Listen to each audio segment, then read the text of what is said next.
Hey guys, this is Junior from Live Clean, and yesterday I had the privilege of interviewing Dr. Mathew Jadan, a naturopathic doctor in Rochester Hills who has endured a lot with regards to his own health journey, and his story is one that everyone should definitely hear. So check it out.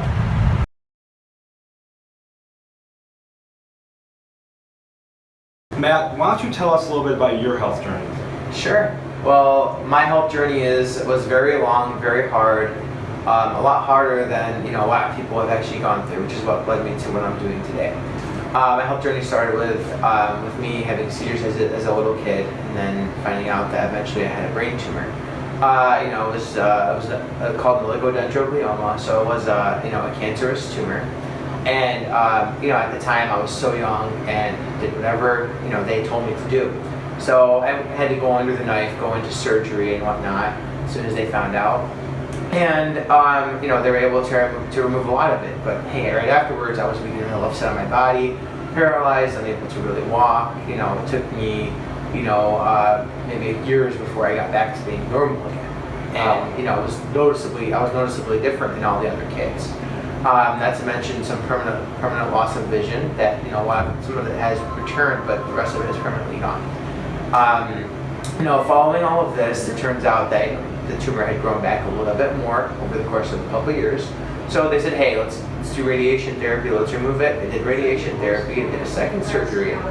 And then turns out right after all of this happened, they say, hey, we need to remove your thyroid. And again, this is when I was very young. I didn't know any better. Wow. Okay. So they went in and they removed my thyroid. And everything was fine, everything was great again. After that, they just did what the doctors told me to do. And in my early 20s, they said that tumor had grown back again. And they said, you have to go through chemotherapy this time. And I said, no, I don't want to do that. And I was highly looked down upon because of that reason. I said, I'm going to research, I'm going to find something else to do, because there has to be something else out there in this world. And this is while I was going to school, but before I was in my holistic health program. This is what brought me to it. And with natural treatments, I was able to heal my body so well to where my body was able to get rid of the cancer on its own. So, preceding all of this, I was able to teach myself and heal my body at the same time, give my body what it needs so that I'm able to get through the hardest times of my life. Wow. I mean, that's a truly remarkable story, it really is. To go through all that at such a young age, I can't imagine how difficult that was. And to be able to educate yourself on alternative methods of treatment, that really speaks volumes. It does. And from knowing you for the time that I have, I know that nutrition played a large role in you healing yourself. It did. And there's a lot of misinformation out there today about what's good for us, what's not, what we should be eating, what we shouldn't be. So can you tell us a little bit about the standard American diet and what people are eating here today? Okay, great. So when you say standard American diet, first thing you think of is sad. Right, yeah, It's a sad diet. And the standard American diet, let's say when a person gets up in the morning, whatever, they're dragging, they can't go throughout their day without their cup of coffee, which is very acidic. A lot of them will say, hey, I'm going to stop at McDonald's or whatnot, and guess what? They're getting non-organic, GMO, genetically fortified food, and they're putting that into their body. And a lot of Americans don't know any better. They just think, hey, it's probably going to have me gain a little bit of weight, period, and that's it. Sure. But there's a little bit more to it. They're drinking Coca-Cola. Their emotional problems in their daily lives. They're so busy, they don't have enough time to unwind and unleash that emotion. They don't have enough time to actually get time to themselves.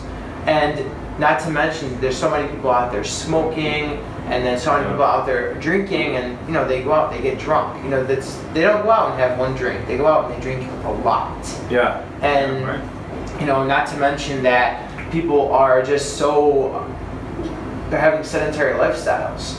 So they're lazy, and they sit down all day long, and then they wonder why they have health problems and they have back problems. And when you're staying down all day, people with sedentary lifestyles are about 70% more likely to die from a heart attack than people that don't have a sedentary lifestyle. Sure.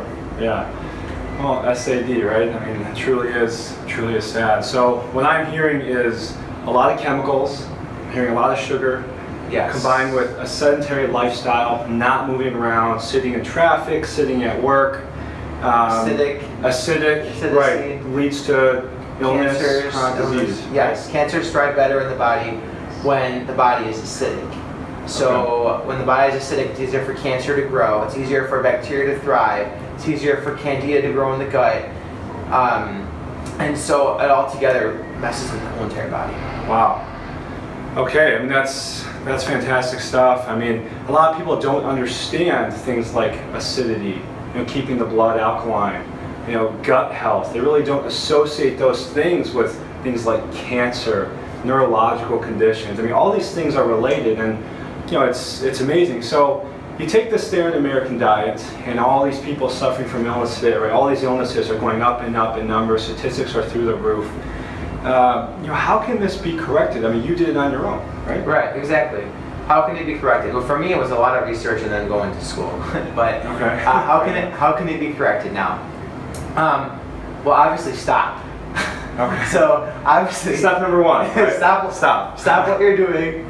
Be willing. You have to have a willingness to want to change. You have to have the willing to want to change your lifestyle, to want to change your diet. You have to want to feel better. Some people don't care. Some people want to live that lifestyle forever.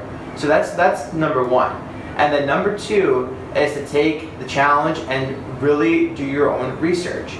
And what people don't know is that, when they realize how bad Coca-Cola is for them, when they realize how bad all this candy, all this sugar, hey, Halloween kids come home with bags of candy this big, and right, yeah. And they're eating it nonstop, and they're, their parents, they love their kids, but they're giving them all this sugar, and guess what sugar feeds? Sugar feeds candida, sugar feeds parasites, sugar feeds cancer, sugar feeds so many bad things in the body. So what they need to really do is they really need to start to focus on exercising more. They need to focus on eating a better diet, more fruits, more veggies. They need to focus on eating organic foods only, non-GMO. They have to be careful even with vegetarian-fed foods. What happens with vegetarian-fed foods? A lot of times the chickens or whatever kind of meat they're getting can be grain-fed instead. Right. And not all grain-feds are good for you. Very misleading, right? Exactly. Yeah. No, yeah, you see vegetarian fed and you think, oh, this has to be great, but there's that saying, you are what you eat, but really you are whatever you eat.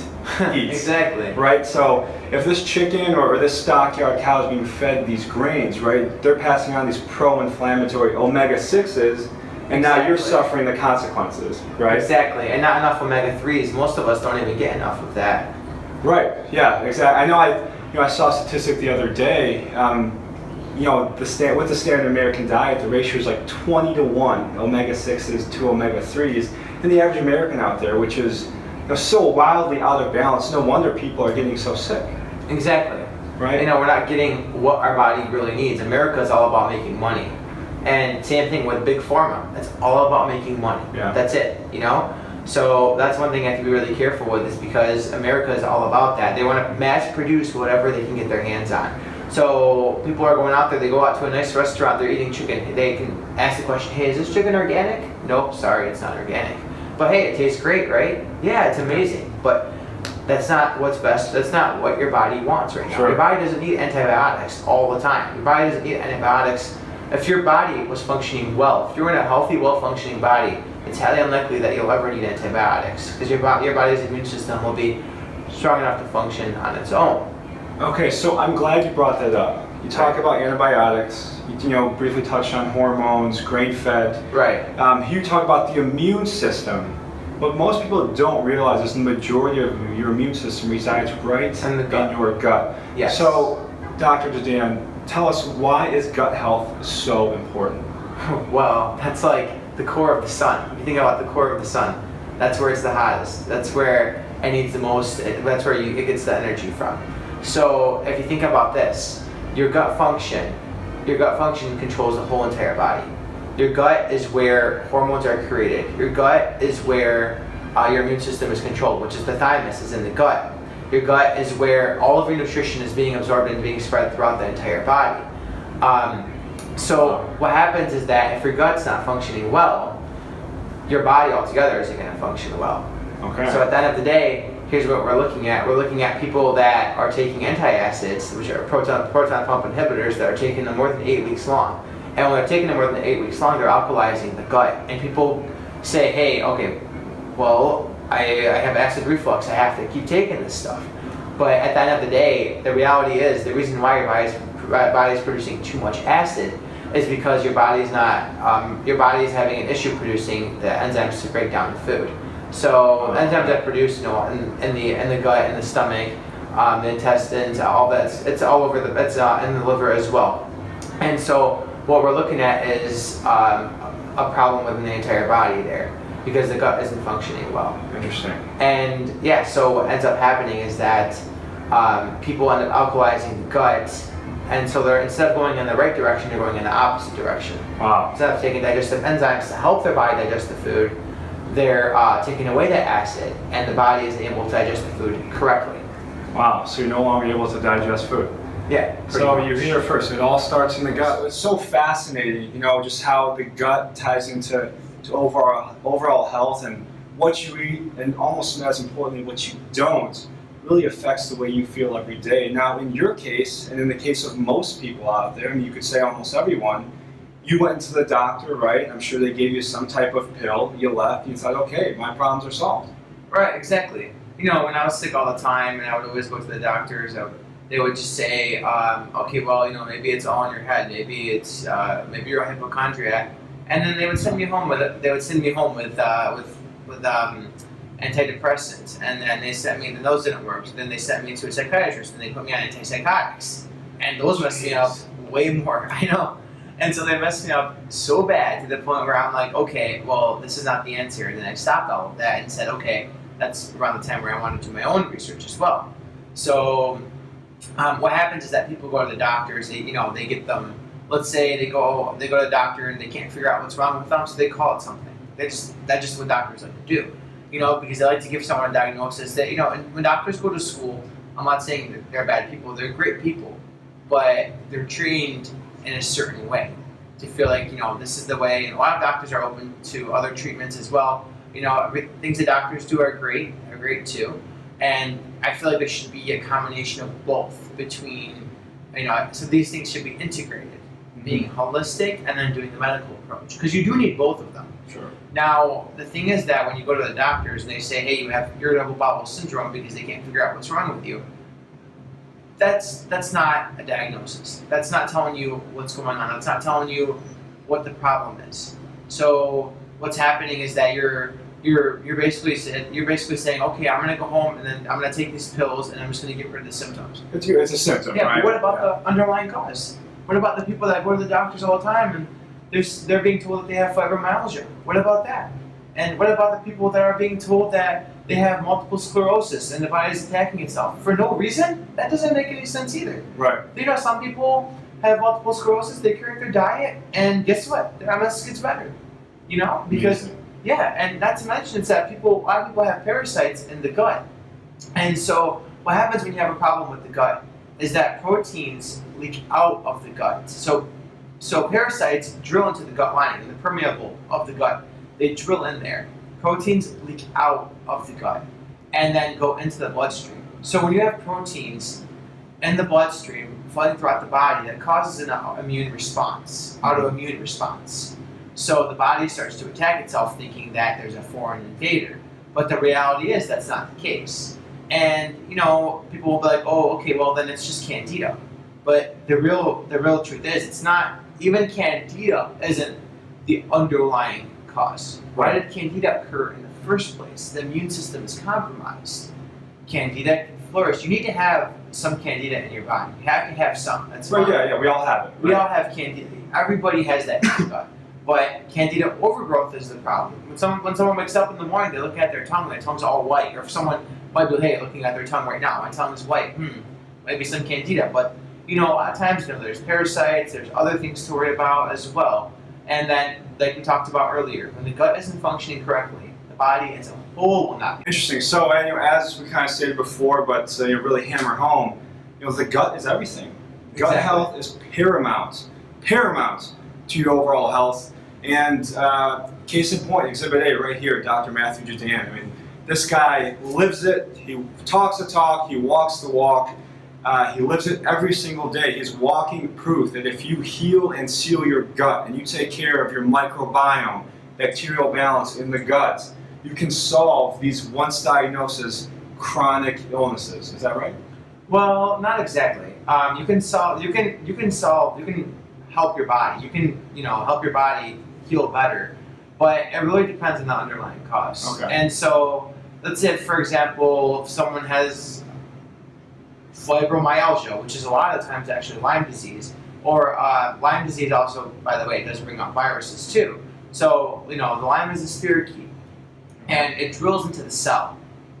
I know that sounds familiar because parasites drill into the gut lining, but spirochetes drill into the cell.